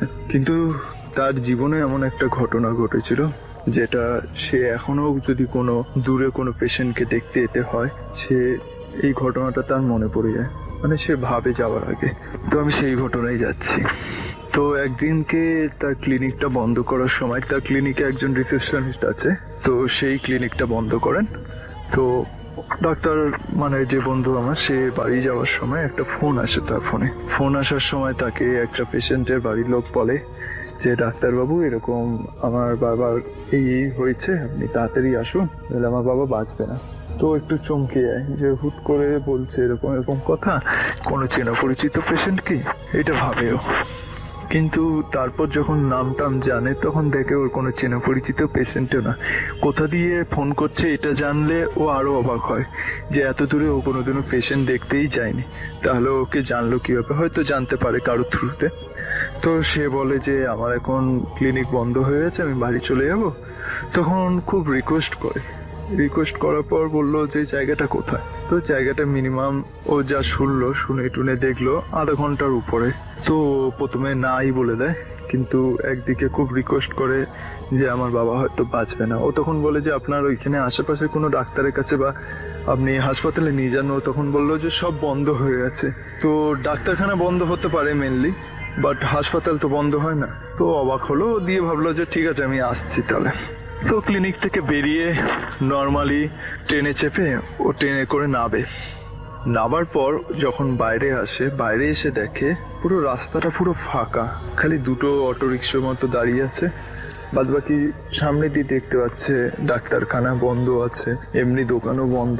তো দেখে সামনে দুখানা লোক আসে, এসে বলে ডাক্তারবাবু আমরাই ফোন করেছিলাম, আপনি চলুন আমাদের সাথে। দিয়ে লোক দুটো ওদের মানে ও বন্ধুকে ভ্যানে করে নিয়ে যায়, রিক্সা ভ্যান যেটা হয় সেই ভ্যানে করে নিয়ে যায়। তো নর্মালি ভ্যানে বসেই যায়। তো জিজ্ঞেস করছে বাবার কি হয়েছে, বলছে বুঝতে পারছি না, আপনি গেলে বুঝবেন। নর্মালি পেশেন্টের কাছে যায় সে, পেশেন্টের কাছে গিয়ে পেশেন্টকে দেখে, সেরকম কোনো সিরিয়াস কন্ডিশন না যদিও, কিন্তু তবুও দুখানা ইনজেকশন টিটানাস দেয় পেশেন্টকে, দিয়ে একটা প্রেসক্রিপশন লিখে দেয়। প্রেসক্রিপশন লিখে বলে এই ওষুধটা এখনই লাগবে দিতে, আপনি কোথাও ডাক্তারখানা থেকে আনুন। গিয়ে বলে যে ও আপনাদের এখানে ডাক্তারখানা তো বন্ধ, এক কাজ করুন আমি ফোন করে দিচ্ছি, আমার চেম্বার থেকে নিয়ে আসুন কাউকে পাঠিয়ে। তার মধ্যে একজন মানে ওই দুটো ভদ্রলোকের মধ্যে সে বলে এই ওষুধগুলো লাগবে, ঠিক আছে দিন। পুরোপুরি ও হতবাক হয়ে যায়। সেই লোকটা কাগজটা নিয়ে খালি বাইরে বেরালো, দিয়ে ঢুকলো সবকটা ওষুধ হাতে নিয়ে। তো একটু অবাক হয়ে জিজ্ঞেস করতে যাবে, দিয়ে ভাবলো যে থাক আগে মেডিসিনটা দিয়ে দিই। ভালো কথা, মেডিসিন দিয়ে ও ব্যাক করে, বলে ঠিক আছে এবার আমি বেরিয়ে যাবো, আমার দেরি হয়ে যাচ্ছে, এই মেডিসিনগুলো দিয়ে দেবেন, আর যদি কোনো রকম প্রবলেম হয় কাল সকালে উঠে হাসপাতালে বা ডাক্তারকে দেখিয়ে নেবেন। তো নর্মালি ওরা ফিস দিয়ে দেয় বন্ধুকে, ফিস দিয়ে বলে ওনার বাবা বলেন যে ডাক্তারবাবুকে ছেড়ে আসো ভ্যানে করে। তো ডাক্তার বলে যে না, বন্ধুটা আমার বলে যে থাক আমায় ছাড়তে হবে না, আমি এখান দিয়ে নর্মালি কিছু পেয়ে যাবো। তো ভালো মতো জানতো যে ও কিছুই পাবে না, কিন্তু ও মানে ভরসা করে উঠতে পারছিল না ওই দুই ভাইকে, এমনকি ওর বাবাকেও। তো নর্মালি বেরিয়ে যাওয়ার পর দেখে দূর দিয়ে একটা লোক আসছে ভ্যানে করে। নর্মালি ও ভ্যানটা দাঁড় করানোর পর সেই লোক বলে আগে কি হয়েছে বলুন। বলছে আমাকে একটু স্টেশন অব্দি ছেড়ে দেবেন। তো সেই লোকটা একটুখানি মাথা চুলকে বলছে, ঠিক আছে বসুন স্যার, কিন্তু আমার ভ্যানে তো একটা ডেড বডি আছে, আপনারাও ভয় পাবেন না তো, অসুবিধা নেই তো। ও নর্মালি বলে যে না ডেড বডি আছে তো কি হয়েছে। বলছে ও তখন ভ্যানওয়ালাটা বলে, ও আপনি তো ডাক্তার স্যার, আমি ভুলেই গেছিলাম। ও আরো অবাক হয়ে যায়। ও ভ্যানওয়ালাকে জিজ্ঞেস করে যে তুমি কি করে জানলে আমি ডাক্তার, বিকজ ওর গলায় কোনো স্টেথোস্কোপ এসবও ছিল না। তো ভ্যানওয়ালা হেসে ভ্যান চালাতে শুরু করে। তো একটা পর্যায়ে ও ভ্যানওয়ালাকে জিজ্ঞেস করে তোমাদের গ্রামে এরকম ফাঁকা কেন, এত কোনো কিছু দোকান সব বন্ধ হ্যান ত্যান এরকম কেন। তখন বলে আপনি বুঝে যাবেন ঠিক স্যার। যে স্টেশনের কাছে এসেই লোকটা এবার বলছে পিছন দিয়ে ও শুনতে পাচ্ছে কেউ চিল্লাচ্ছে, ওই ওই দাঁড়া এরকম সামথিং। তো ভ্যানওয়ালাকে বলছে এই দাঁড়া দাঁড়াও, কেউ কারা আসছে মনে হচ্ছে। তখন ভ্যানওয়ালা বলে ও কিছু না। তখন বলছে বন্ধুটা বলছে না না তুমি দাঁড়াও দাঁড়াও, দিয়ে ও নেমে যায় এক প্রকার বন্ধুটা। তখন ভ্যানওয়ালা ভ্যানটা স্টপ করে। ও যখন পেছন ঘুরে দেখে ভ্যানওয়ালা নেই, কিন্তু ও এসে গেছে স্টেশনের সামনে। এমন সময় 2-4টে লোক আসে, এসে বন্ধুটাকে ধরে বলে আপনার তো সাহস কম না, আপনি এরকম আমার বাবার লাশটাকে এইভাবে করে ভ্যানে নিয়ে চলে আসছেন চুরি করে, আপনি কে, আপনাকে পুলিশে দেবো হ্যান ত্যান। ও পুরোপুরি আকাশ থেকে পড়ে। ও তখন ডাইরেক্ট নিজের বিবরণ দেয় যে আমি অমুক, কিন্তু বিবরণ দেওয়ার সময় ও পুরোপুরি প্রায় বলতে গেলে সেন্সলেস হয়ে পড়ে, এরকম অবস্থা।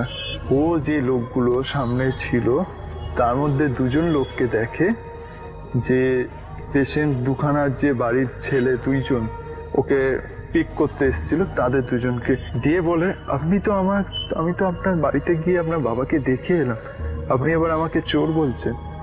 ওই লোক দুটো মানে যারা এসেছিল 4জনের মধ্যে ওই 2টো লোক ওর দিকে তাকিয়ে থাকে, বলে আমার বাবাকে দেখে গেলেন, এটা কার লাশ। যখন লাশটার মানে ইয়েটা তোলে, পর্দাটা কাপড়টা তোলে, তখন দেখছে ও যেই পেশেন্টকে দেখেছিল তার লাশ ওটা। সঙ্গে সঙ্গে ওইখানে অজ্ঞান হয়ে পড়ে। এটাও অনেকে মানতে চায় না যে ডাক্তার যারা ভূতে বিশ্বাস করে না বা প্যারানর্মাল অ্যাক্টিভিটিস তাদের সাথে হতে পারে না।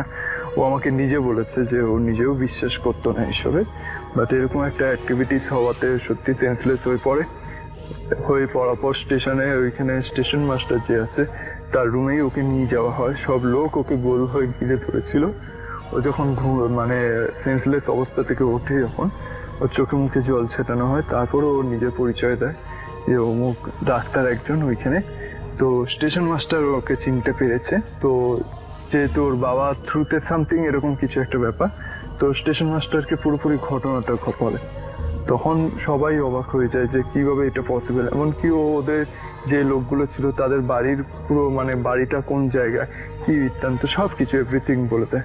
তো এরকম একটা ঘটনা ঘটেছিল। ঘটার পর ও ঠিক করে যে দুটো পেশেন্ট হলেও হয়তো কাউকে সাথে নেবে, কিংবা উইদাউট এনি ইনফরমেশন ওইভাবে যাবে না।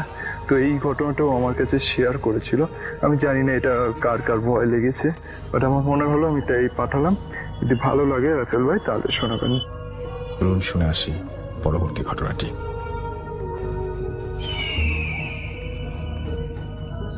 আসসালামু আলাইকুম রাসেল ভাই, আশা করি ভালোই আছেন। আমি মীর রাকিব হাসান, বর্তমানে তেজগাঁও ঢাকাতে থাকি। সরকারি বিজ্ঞান কলেজে অধ্যয়নরত অবস্থায় আছি। আমার গ্রামের বাড়ি জয়পুরহাট। আমি আজকে আমার জীবনে ঘটে যাওয়া এক ভয়ঙ্কর রাতের কথা বলবো। যদি ভালো লাগে অডিও ক্লিপটি সবার সাথে শেয়ার করবেন। আমি জানি না ক্লিপটি আপনার কাছে কতটা ভয়ঙ্কর লাগবে, কারণ আপনি এসব ঘটনা শুনে অভ্যস্ত, কিন্তু আমার মনে হয় যদি ক্লিপটি সবার সাথে শেয়ার করেন তাহলে লিসেনাররা হয়তো এটুকু বুঝতে পারবেন যে প্যারানর্মাল বিষয়ে যদি স্বল্প দক্ষতা থাকে তাহলে এসব বিষয় নিয়ে ঘাটাঘাটি করা একদমই ঠিক নয়। তো বেশি কথা না বলে আমি আমার ঘটনায় চলে যাচ্ছি। ঘটনা ঘটে গত বছর আমার এসএসসি পরীক্ষা শেষ হওয়ার পর। এসএসসি পরীক্ষার পর যেহেতু একটা লম্বা ছুটি থাকে, তো আমি ডিসাইড করি যে এই ছুটিটা নষ্ট না করে কোনো ভালো কাজে ব্যবহার করি। তো আমি বিভিন্ন আমল শেখার চেষ্টা করতে থাকি, বিভিন্ন দোয়া কেরাত শিখতে চেষ্টা করি। তো শিখতে যে হঠাৎ আমি কিছু বই পাই যেগুলো সম্পূর্ণ ফার্সি ভাষায় লেখা ছিল। আমি ফার্সি কিছুই বুঝতাম না, আরবি বুঝলেও আমি ফার্সি বুঝতাম না। তো আমি আমার নানা ভাইয়ের স্মরণ নেই, যেহেতু তিনি একজন বড় আলেম। তো তার কাছে আমি ফার্সি ব্যাপারে কিছু জানতে চাই, তিনিও সম্পূর্ণটা না পারলে কিছু কিছু বলেন। আর এই কিতাবটা ছিল আমার দাদার বাবার, উনি প্যারানর্মাল বিষয়ে অত্যন্ত সিদ্ধহস্ত ছিলেন, কিন্তু ওনার পরের 2 জেনারেশন থেকে আমাদের ভিতরে এই জিনিসটা আসলে হারায় যায়। তো আমি মনে করি যে ওই কিতাবটা হয়তো বা এমনি সাধারণ আমলের, তো আমি ওখান থেকে যতটুকু বুঝতে পারি ততটুকু আমল করতে থাকি, শিখতে থাকি। তো রাসেল ভাই বললা ভালো যে আমার একটা অদ্ভুত শখ আছে, তা হলো কবর খোঁড়ার শখ। আসলে জানি না অনেকে কি ভাবছেন কবর খোঁড়া আবার কি করে কারোর শখ হতে পারে, কিন্তু আসল ব্যাপারটা এমনই যে আমি মনে করি যখন আমরা কবর খুঁড়ি তখনই আমরা এই জগৎ থেকে ওই জগতের, এই পরকালের জগতে সবথেকে কাছে পৌঁছতে পারি। তো এই শখটা আমি পূরণ করে যাই। তবে কবর খুঁড়লে কখনো আমাদের নিজস্ব পারিবারিক গোরস্থানের বাইরে কোনো কবর আমি খুঁড়িনি। তো ঘটনা ঘটে যখন আমি প্রথম আমার পারিবারিক অবস্থায় বাইরে কোনো অবস্থায় কবর খুঁড়তে যাই, তখন হঠাৎই একদিন আমাদের মসজিদের একজন মুসল্লি ইন্তেকাল করেন। তো তার জন্য কবর খোঁড়ার ব্যবস্থা করা হয় গ্রামের একেবারে শেষের দিকে একটা পুরাতন কবরস্থানে, যেখানে অনেক আগে কবর দেওয়া বন্ধ হয়ে গেছিল। তো কবর খোঁড়ার জন্য যে 3 জন লোক ছিলেন তাদের মধ্যে একজন হঠাৎ কোনো কারণে আসতে পারবেন না বলায়, আর বাকি যে 2 ছিলেন তো আমাকে বলে যে রাকিব বাবা তুমি তো নিজেদের ভিতরে খোঁড়ো, তো আজকে চলো বাইরে একটু ঘুরে আসি। তো আমিও ভাবি যে সোয়াবের একটা কাজ চাই, করে আসি। তো কবরস্থানে একটু বর্ণনা দিই। আমাদের গ্রামের 2 দিকে 2টা নদী আছে, তো দিকে নদীটা প্রায় শুকিয়ে গিয়েছে, তো ওইদিকে কারো খুব একটা যাতায়াত চলে না। তো ওই মরা নদীটার পাশেই পুরাতন কবরস্থানটা বাঁচারে ঘেরা, একদম বহুদিন কারো যাতায়াত হয় না। তো আমরা কবর করি, সব ভালো মতোই কাজ কারবার হয়। শেষে জানাজা দাফন কাজ শেষ হওয়ার পর আমি করি কি, ওই যে নতুন কিছু শিখতে লাগছি, তো মনের মধ্যে কাজ করে যে দেখি তো একটু চেষ্টা করে। তো আমি ভাবি যে যেহেতু ভালো লোক ছিল, কিছু তার লাশটা যাতে কোনো ক্ষতি না হয়, এই জন্য আমি কিছু মাটি নিয়ে দোয়া পড়ে কবরের উপর ছিটাই দিই, যাতে কোনো শিয়াল কুকুর কোনো হিংস্র পশু তার লাশ কোনো ক্ষতি না করতে পারে। তো এইভাবে আমি বাসায় চলে আসি।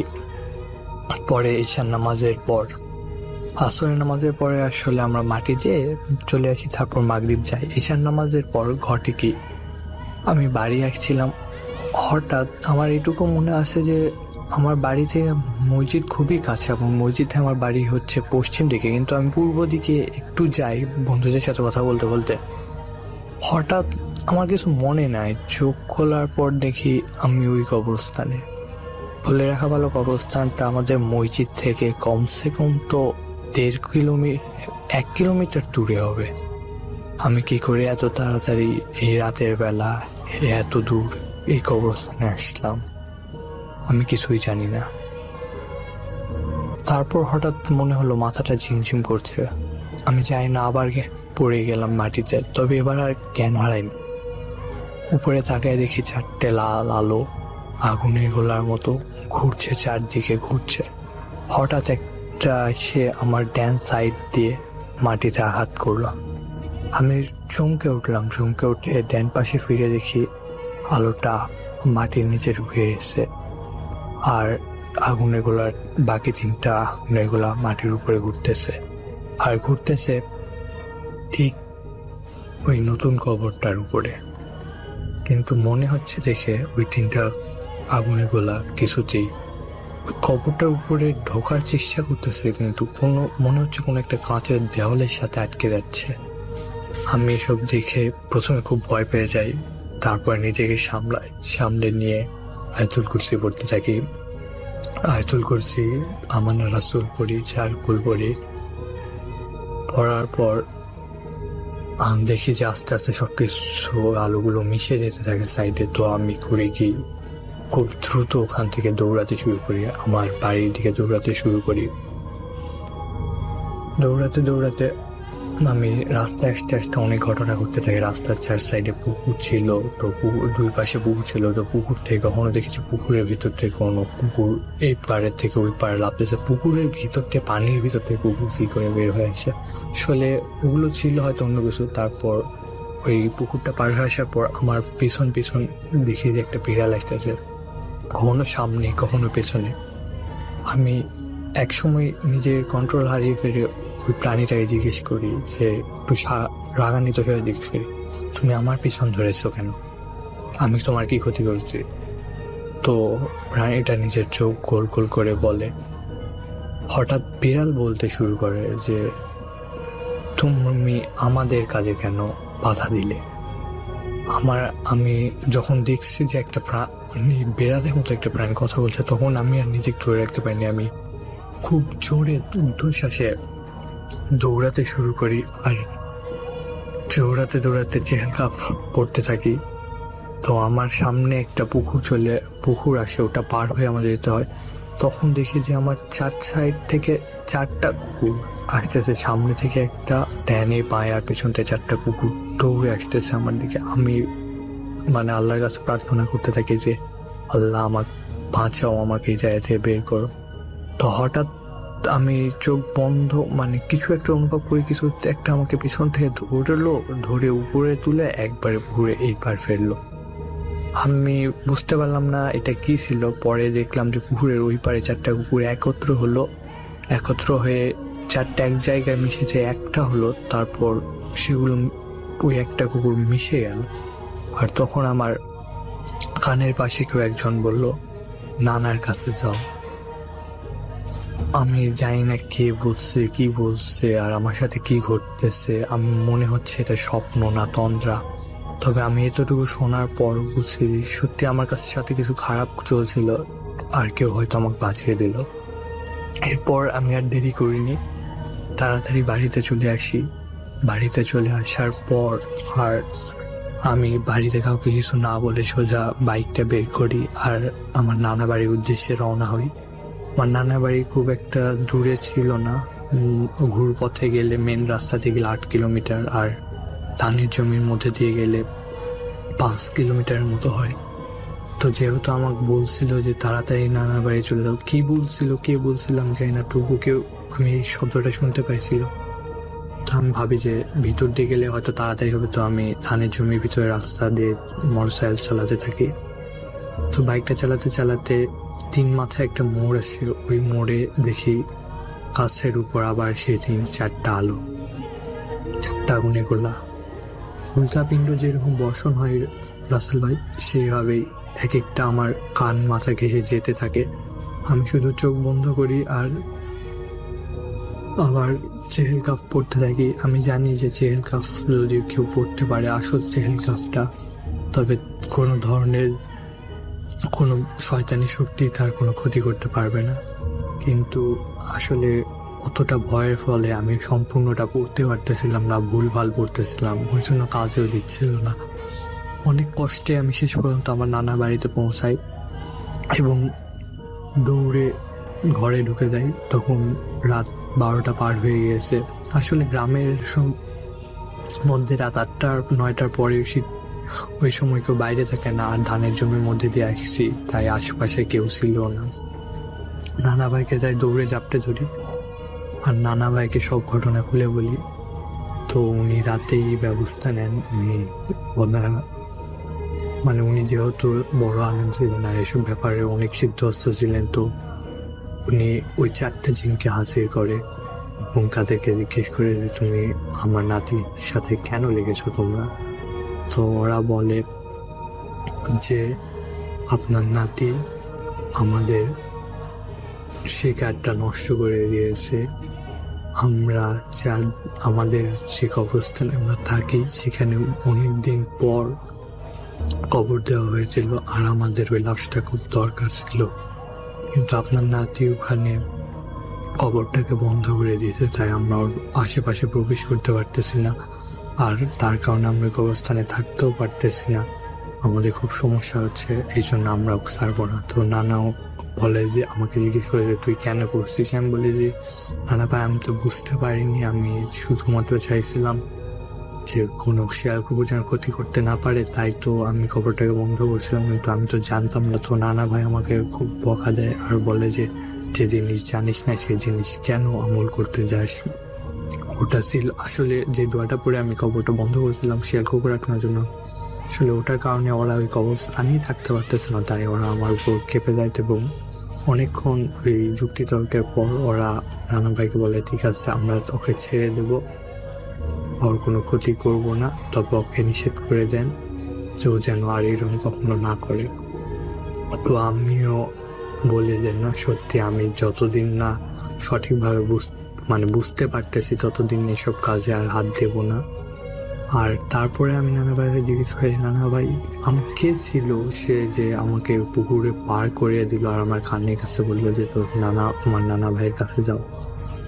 তো নানা ভাই বলে সম্ভবত কে ছিল আমি বলতে পারবো না, তবে সম্ভবত তুই যেহেতু তোর দাদার বাবার বইগুলা পড়তে আমল করতি, হয়তোবা তার তাবেতে আর কোনো জিনিস ছিল যে তোকে ওই সময় সাহায্য করছে। তো রাসেল ভাই ছিল আমার কাহিনী, যদি ভালো লাগে পড়ে শোনাবেন, আর অডিও ক্লিপটি সবার সাথে শেয়ার করবেন। আর লিসেনারদের বলবো অল্প বিদ্যা ভয়ঙ্করী, যদি সত্যি সম্পূর্ণ না জানেন তবে কখনোই প্যারানরমাল বিষয়ে হাত দিবেন না। আসসালামু আলাইকুম। রাসেল ভাইয়া আমরা আর একটু ক্লিয়ার ভয়েস শুনতে চাচ্ছি, কারণ এখানে আমার অডিয়েন্সগুলো এই ব্যাকগ্রাউন্ড মিউজিক যেটা বেশি এগুলো নিয়ে অনেক কমেন্ট করে যাচ্ছে, একটু ক্লিয়ার ভয়েস চাই আমরা রাসেল ভাইয়া। আসসালামু আলাইকুম, আমি জুনাদ বিন জাফর। আমি বাংলাদেশের চট্টগ্রাম জেলার অন্তর্গত সাতকানিয়া থানার গরিবারঝিল গ্রাম থেকে বলছি। আজকে কিছু কথা না বললেই নয়, যখন থেকে বুথ এফএম এর শুরু 2009 কি 10-এর দিকে, আমি এক্স্যাক্টলি ডেটটা বলতে পারছি না, তখন থেকেই কিন্তু আমি ডাউনলোড করে এবং সরাসরি শুনছি সবগুলা ঘটনাই টু জেড, একেবারে শুরু থেকে শেষ পর্যন্ত সব শুনতে না পারলে পরবর্তীতে ডাউনলোড করে শুনছি, এইভাবে এখনো পর্যন্ত লেগে আছি। তো যখন মাঝখানে শুনলাম বুথ এফএম বন্ধ হয়ে যাচ্ছে তখন আসলে খুব বেশি খারাপ লাগলো যে 10 বছর একটা প্রোগ্রাম শোনা আসছি, আমি শ্রোতা ছিলাম, এটা হঠাৎ করে বন্ধ হয়ে যাচ্ছে। আর রাসেল ভাইয়ের উপস্থাপনা আলহামদুলিল্লাহ যথেষ্ট সুন্দর। আল্লাহ আপনাকেও আরো দীর্ঘদিন যেন আমাদের মাঝে থাকতে পারেন ওই ধরনের হায়াত দান করুক, এবং আপনাকে উত্তম জাযা, আপনার ভালো কাজের জন্য উত্তম প্রতিদান দান করেন আল্লাহ আপনাকে, এই দোয়াই করি। তো এরপরে যখন বুট.com আসছে তখন আবার আশার প্রদীপটা জ্বলে উঠলো যে হ্যাঁ, তো প্রথম থেকেই ভাবছি যে ঘটনা পাঠাবো, আসলে পাঠানো হয় না। তো আজকে সাহস করেই পাঠাই দিচ্ছি, সময় দিচ্ছিল না তা বলবো না, তবে আলসেমের কারণে আসলে ঘটনাগুলো পাঠানো হয় না। আমার কাছে অনেকগুলো ঘটনা আছে, নিজের ব্যক্তিগত কিছু ঘটনা আছে, আবার আমার পরিবারের এবং বন্ধু বান্ধবদের কিছু ঘটনা আছে। তো আজকে আমি যে ঘটনাটা শেয়ার করবো সেটা হচ্ছে আমার চাকরির সুবাদে আমি 2013 ডিসেম্বরে কক্সবাজার জেলার মধ্যে আমার চাকরিটা হয়। আমি কোনো কিছুই বলছি না, কারণ অনেকেই আমাকে চিনেন এবং জায়গার নামটা যদি মেনশন করি দেখা যাচ্ছে যে অনেকের ক্ষতি হওয়ার সম্ভাবনা আছে। তো এই ক্ষেত্রে আমি জায়গার নামটা মেনশন করছি না। তো যখন আমার চাকরিটা হয় তখন যাওয়ার পরে পরিচিত তেমন কেউ ছিল না, কারণ নতুন ব্যাচেলরদেরকে কেউ বাসা দিতে চায় না, এটা তো সব জায়গায় হয়। তো এক মামার মাধ্যমে আমি ওনার এক ফ্রেন্ডের বাসায় 1 মাসের জন্য থাকি। তো আমার অফিস টাইম ছিল সকাল 9টা থেকে বিকেল 5টা পর্যন্ত। আর আমার রুমমেট যারা ছিল ওনারা স্বাভাবিক ব্যবসা যেহেতু করতো, ওনাদের দোকান ছিল, ওনারা রাতে সকাল 10টার দিকে চলে যেত, আসতো রাতের 10টা বা 11টার দিকে। তো আমার অফিস যেহেতু 5টা পর্যন্ত আমি অফিস করে চলে আসতাম, বাকি টাইমটা আমার হলে এমনিতে ঘুরে ফিরে কাটতো বা রুমের মধ্যে এমনিতেই বসে থাকতাম, এভাবে চলতো। তো একদিনের ঘটনা, যাওয়ার 15 কি 20 দিন পরে ডিসেম্বরে হবে, সেটা 2013 ডিসেম্বরের 15 তারিখ অথবা 20 তারিখের দিকে হবে। তো আমি একদিন অফিস থেকে এসে আসরের পরে শুয়েছি, মাগরিবের 10 মিনিট আগে চোখের মধ্যে একটু তন্দ্রা ভাব, যে ঘুম আসবে আমি ভাবছি একটু পরে আজান দিবে, নামাজটা পড়ে নিব, আজান দিলে। তো রুমটা একটু অন্ধকার টাইপের ছিল, আমার রুমের সাথে আমার ওয়াশরুম ছিল, ওয়াশরুমের দরজাটা খোলা ছিল। তো আজান দেওয়ার যেহেতু 10 মিনিট বাকি, একটু ঘুম আসছে, পুরোপুরি আসেও নাই। ওই সময় দেখলাম আমার কপালের দরজা যেহেতু একেবারে লক করা ছিল, বন্ধ ছিল, কপালের মধ্যে আমার কে যেন টাচ করছে। সাথে সাথে আমি চোখ খুলে দেখি যে আমার মাথার পাশে একটা ছেলে, বয়স হবে 16 কি 17, দাঁড়ায় আছে। একটা কালো কালারের শার্ট, আর ওই শার্টের মধ্যে স্টার চিহ্ন, ওই ধরনের মানে তারার ইয়ে ছিল, মার্কা ছিল আর কি অনেকগুলা। কালো শার্টের মধ্যে সাদা কালারের অনেকগুলো তারা ছিল। আর নিচেরটা আপনি আসলে খেয়াল করেন উনি কি লঙ্গি পরেছিল নাকি আসলে এটা আবছা, মানে ধোঁয়া বলবো না, একটা ছায়া, ডাইরেক্ট মানুষ, কুচকুচে কালো। এটা ফেসটা আমি সঠিকভাবে ইয়ে করি না, কিন্তু আমি কাপড়টা, ড্রেসটা আমি মার্ক করছি। ওই সময় আমি চোখ খুলে দেখি যে উনি আমার দিকে তাকায় আছেন। মানে দেখতে দিলে আমি আসলে দৌড়ে যখন দরজার কাছে গিয়ে দরজাটা খুলি, তখনই দেখি যে সেম জিনিসটা আমার দরজার বাইরে দাঁড়ায় আছে। তখন আমি শক, যে পিছনে ফিরে দেখি যে ওখানে ভিতরে আরো কেউ নাই। তখন ওই বাইরের লোকটাকে দেখতেছি ওইটা আমারই রুমমেট। তখন উনি আমাকে বলতেছে যে জোনাদ ভাই, আপনি মনে হয় ঘুমাচ্ছিলেন, আমি আপনাকে ডেকে বিরক্ত করতেছি। আসলে আমি আপনাকে আধা ঘন্টা ধরে দরজা নক করতেছি, আপনি তো কোনো রেসপন্স দিচ্ছেন না, ওই জন্য একটু জোরেই নক করলাম। তো আপনি মনে হয় মাইন্ড করছেন। তখন আমি তাকে কি উত্তর দিব, আসলে বাসাটা হারাই ফেলছি। ওই সময় সে বাজার নিয়ে আসছে, তো বাজারগুলো রেখে বলছে আচ্ছা ভাই আমি আসি, তাহলে চলে গেছে, আসে বলে চলে গেছে। তখন আমি চিন্তা করতেছি যে এই যদি এখানে বাইরে হয় আমার রুমমেট যে কাপড়টা পরে আসছে, সেম কাপড় পরা, সেম বয়সের একটা ছেলেকে আমি আমার রুমের ভিতরে দেখলাম। মানে যখন আমি দরজা করলাম দেখি যে সে ভ্যানিশ নাই। তো এই জিনিসটার পরে আমি প্রচন্ড ভয় পাই। ভয় পাওয়ার পরে আমার পাশে আমার চাচির বাসা ছিল, চাচির বাসাতে চলে যাই আমি। এরপর থেকে যে কদিন ছিলাম ওই বাসাতে আমি ছিলাম যে মূলত 1 মাস, এর চেয়ে বেশি ছিলাম না, পরে বাসা শিফট করে ফেলি। এই 1 মাসে আমি এরপরে 5টা পর আমি আর একলা বাসায় থাকতাম না। পরে শুনি যে আমার রুমমেটদেরকে আমি 2 দিন পরে ঘটনা বলে আমি বলছি আসলে এই ব্যাপার, বলে যে ঘটনা তো এই বাসার তো আরো সমস্যা আছে। এই বাসার মধ্যে মানে হুজুর টুজুর দেখে বন্ধ করছিল একবার, বন্ধটা এখন চলে গেছে।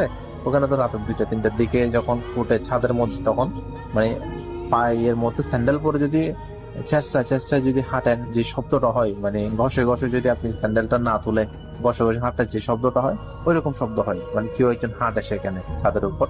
ওই জিনিসটা আমার রুমমেট থেকে শুনি। এরপরে আমি বাসা চেঞ্জ করে চলে আসি।